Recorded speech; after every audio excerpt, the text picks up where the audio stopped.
Son las 7 de la mañana, 9 minutos. Saludamos hasta ahora al doctor Diego Molano Aponte, ministro de Defensa Nacional. Señor ministro, gracias por acompañarnos. Buenos días. Luis Carlos, muy buenos días. Un saludo especial a usted, a todos sus compañeros en la mesa de trabajo.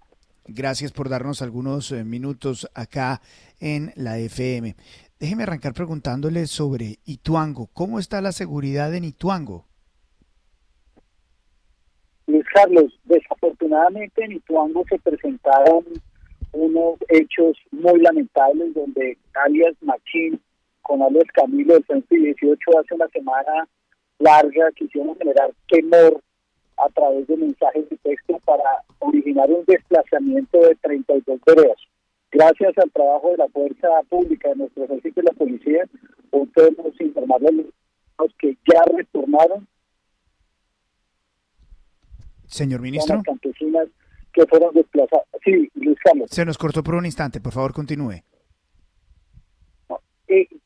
Podemos entonces informarle a los colombianos que gracias al trabajo de nuestra fuerza pública, después de esos hechos, todos los familias, 4.200 personas campesinas ya pudieron retornar a las 32 veredas. Se hizo un operativo especial con el acompañamiento de la Gobernación, del Ministerio del Interior, de la Unidad de Víctimas. Hoy ya todos los campesinos pudieron retornar a sus 32 veredas en condiciones de seguridad, con el acompañamiento de nuestro Ejército Nacional, que hizo presencia con 250 hombres en esas veredas. Ayer el operativo se terminó de realizar y ya están allí en sus veredas, y adicionalmente fue capturado, gracias a la colaboración de la ciudadanía y en un trabajo entre policía y ejército, alias Machín, responsable de haber originado este delito, este temor, y cuando quisieron infundir miedo para que se desplazaran, pero con la colaboración de la ciudadanía, a través de las recompensas se obtuvo información,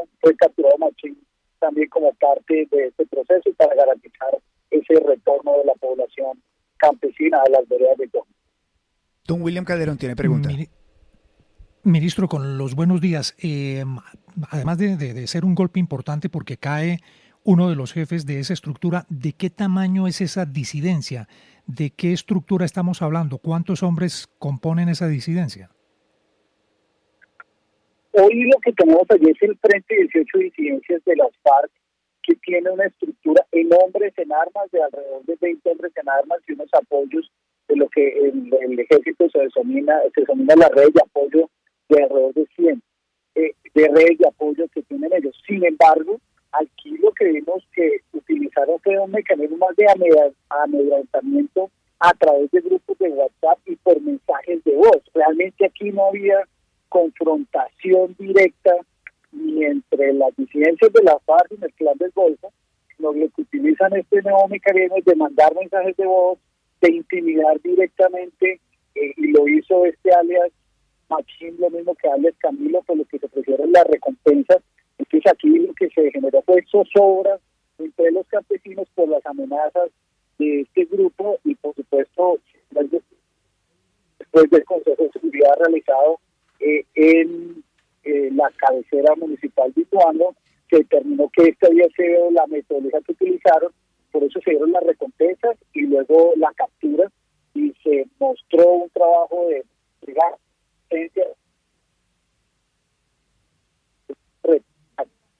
Sí, se le está cortando, hombre, la comunicación al ministro. Ministro, ¿nos escucha bien acá? Ministro, 7 de la mañana, 13 minutos. Vamos a recuperar la comunicación con el señor ministro de Defensa. Señor ministro de Defensa, para entrar ya en uno de los temas más importantes. Volvió el ministro de Defensa nuevamente. Ministro, ¿nos escucha bien acá? Luis Carlos, sí, qué pena, iba por la vía, pero ya aquí estoy en un sitio donde la señal está perfecta. Gracias, ministro. Yo sé que nos está acompañando a esta hora y está en pleno desplazamiento. Ministro, ¿va a ser usted citado a dar explicaciones por supuesto hackeo al ejército, por supuestas filtraciones tecnológicas, a través de vías tecnológicas que se le habría hecho al ejército? Muchas de las informaciones que tenemos, incluso lo hemos discutido usted y yo, sobre Venezuela. Ministro, ¿qué se conoce a ciencia cierta sobre lo que nos hayan extraído, si es que nos extrajeron, y quiénes fueron?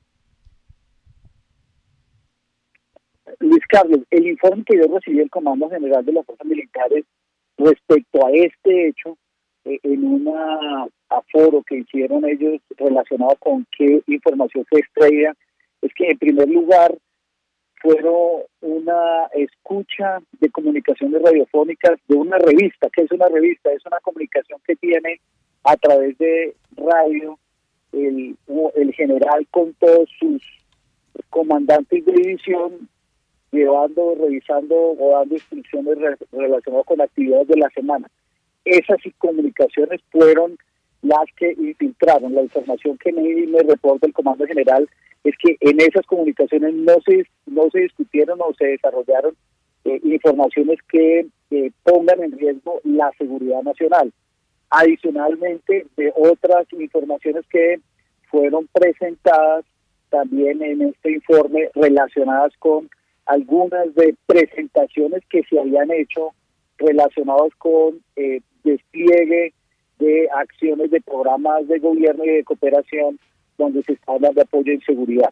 Sin embargo, pues esto es un hecho que no puede suceder porque muestra en evidencia que hay vulnerabilidades y por supuesto desde que llegué al ministerio hace ya 5 meses y medio, lo que hemos tomado la decisión es de fortalecer los mecanismos de ciberseguridad y ciberdefensa, porque lo que está claro es que desde Venezuela han buscado fortalecer sus capacidades de escucha y han buscado generar ataques cibernéticos tanto a las páginas del ejército como sucede como el Comando General de las Fuerzas Militares, que inició durante la primera semana del 28 de abril, que sufrieron varios temas de ataque, buscaron que se cayeran algunas de esas páginas. Sin embargo, pues se lograron contener ese tipo de ataques. Eso pasa permanentemente y es una de las prioridades que tenemos. Hoy la ciberseguridad es uno de los grandes retos que tenemos como fuerzas militares y policía en Colombia y a la cual le estamos dando toda la prioridad. A propósito de eso, señor ministro, buenos días, lo saluda Juan Lozano.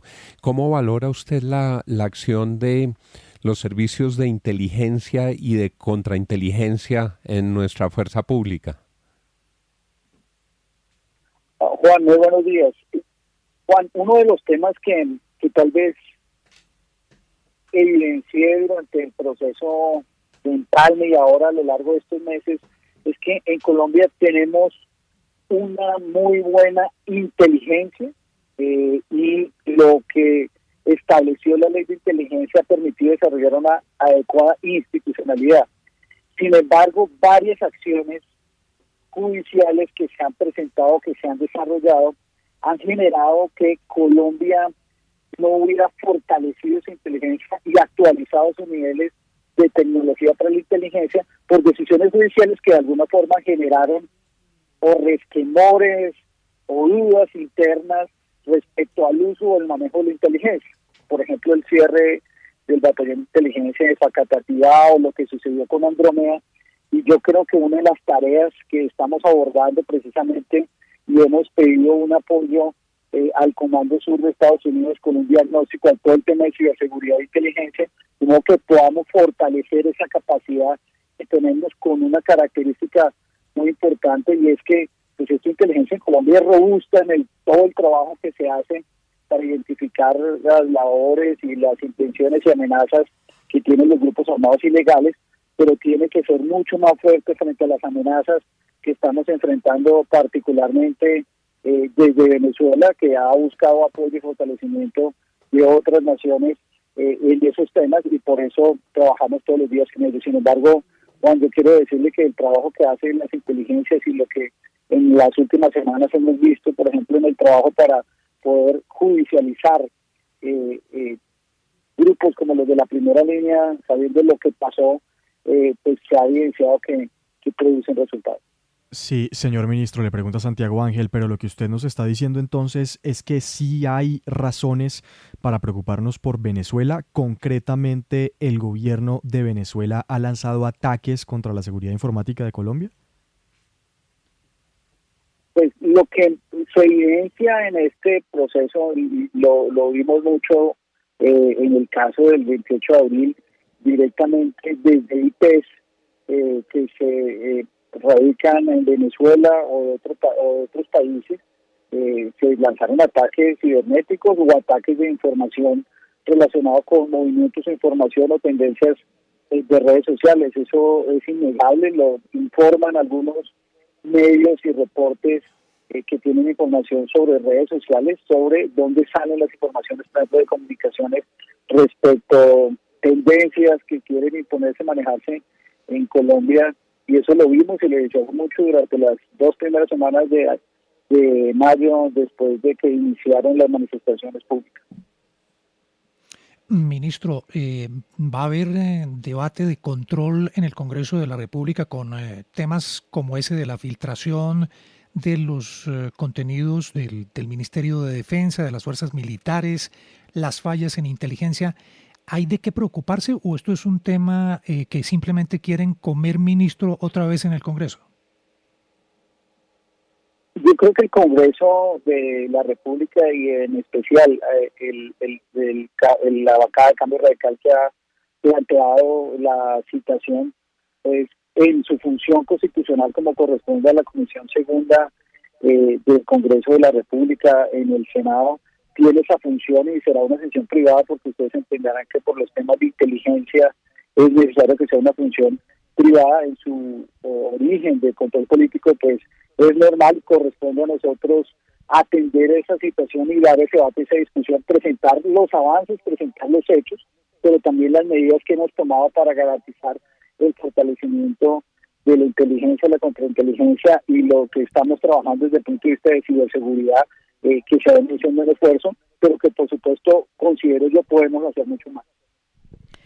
Pero ministro, ¿qué le responde usted a Nicolás Maduro, que oíamos muy temprano unas declaraciones de él cuando dice y acusa a Colombia de que nosotros somos el refugio de los delincuentes venezolanos, que los delincuentes de Venezuela vienen todos y tienen, digamos, protección aquí en nuestro país?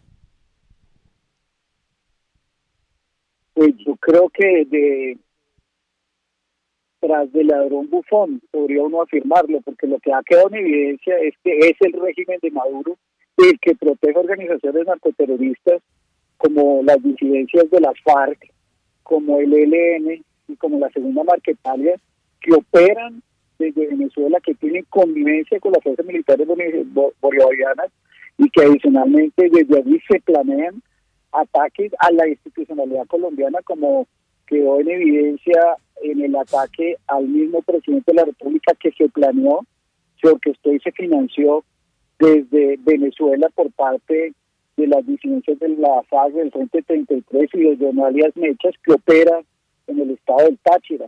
En Colombia lo único que hay es una gran disposición del presidente Duque, por el contrario, de atender a más de 1.800.000 venezolanos que han llegado debido a la más severa crisis humanitaria que se ha presentado en nuestra región, y por el contrario, con toda decisión, con toda solidaridad, atender a aquellos venezolanos e inclusive dar pasos y muestras significativas de un apoyo directo para que con este permiso de protección temporal puedan vincularse laboralmente, normalizar su situación y que tengan una mejor bienestar en Colombia mientras se restauren las condiciones de democracia y económicas en Venezuela y puedan retornar a su tierra. Aquí en Colombia lo que hemos hecho es atenderlos y apoyarlos. Ministro, le cambiamos de tercio para preguntarle por lo que ocurrió anoche, esos hechos atroces en el estadio El Campín, lo que pasó con la invasión de la tribuna, con lo que son casi intentos de homicidio, y ahí dentro de esos episodios el rol de la policía. Han dicho que hay 3 capturados. ¿Qué le ha dicho el general Eliezer y cuál cree usted que debería ser la acción frente a ese tipo de situaciones? Juan, primero, pues, muy preocupante el hecho, porque parte de las reactivaciones es poder volver a tener estos tipos de eventos deportivos que congreguen, y se hayan tomado todas las medidas. El dispositivo de la Policía Metropolitana involucraba tener 600 hombres de policía adentro del estadio, además de un dispositivo afuera del SMAT, como siempre corresponde, dependiendo del tamaño del número de población que iba a atender al estadio, que estaba estimado en 8.000 personas. Todo el dispositivo operó. Lo primero es que lo que es inaceptable es que las barras, aún fijado las reglas previas, como se hizo en el puesto de mando unificado, para esto hubieran atentado de esa forma contra una familia, porque eso fue lo que sucedió, un ataque por parte de una barra dentro de una de las barras donde estaba establecido Sí. el tipo para la familia. Sí. Y en esa medida es inaceptable ese tipo de violencia. Sí. Lo segundo, tendría que revisar Bogotá la política de que se acepten a todos los hinchas, vengan de donde vengan, porque somos una ciudad de puertas abiertas. Antes de la pandemia, inclusive, creo yo, mal no recordar, que inclusive cuando había riesgos, pues se tenían a los propios hinchas, y si veían riesgos de violencia no se aceptaban hinchas de otras ciudades, mientras que se estableció una normalidad con evidencia que podía haber conflictos. Pero lo que está claro es que aquí los responsables son los de las barras que originaron este tipo de afectaciones con esta violencia, y si bien es cierto estamos en plena recuperación de pandemia, lo que no puede seguir en la sociedad es este odio, esta ira o esta violencia que se desató en el estadio, y mucho menos por barras y mucho menos contra familias y niños, como lo evidenciamos anoche. Nuestra policía actuó, finalmente 4 policías quedaron lesionados, hay 3 capturados que han sido conducidos, y que esperamos, por supuesto, la Fiscalía actúe, como lo ha hecho siempre en materia de judicialización, determinando qué responsabilidades y qué delitos se pueden evidenciar en las cámaras. La policía ayer mantuvo un dispositivo después que se terminó el partido, de modo que se dio una garantía de salida por tribunas y evitar más violencia, y acompañó la salida de los buses del Nacional para garantizar que no hubiera cualquier otro delito de violencia después del partido. La reflexión fundamental, Juan, es que en esta sociedad los responsables de generar esta violencia no pueden continuar con estas actuaciones sin Dios ni ley, abusando de todo tipo de autoridad, y por el contrario lo que tenemos que lograr es un gran ejercicio de convivencia y de que todos podamos volver sin miedo al estadio y en familia al estadio para disfrutar lo que es un deporte que nos pertenece a todos. Sin duda, pues muy grave lo que pasó anoche en el Campín, y que haya consecuencias legales contra los que generaron ese tipo de violencia. Ministro, muchas gracias por atender esta comunicación de la FM. Una feliz mañana. Muchas gracias, un saludo especial.